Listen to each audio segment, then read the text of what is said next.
Masquera say muri Zimbabwe, welcome to our channel Zim Confessions and Deep Secrets.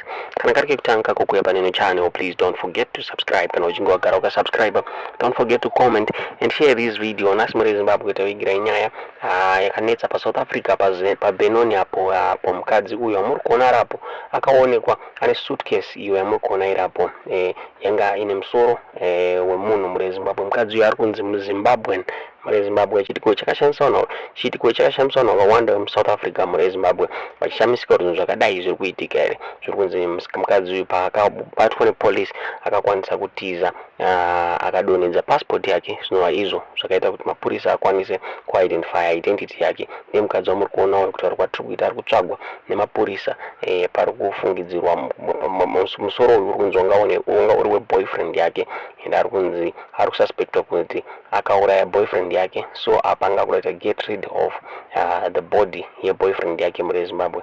Yanoshamisa yanosirisa muri Zimbabwe kuti zvakadai zvinotyisa kudai zviri kuitika ere muri Zimbabwe. Ndonyaya yatakugira muzvara nhasi tudze zvamuri kufunga pamusoro penyaya iyi mu comment section.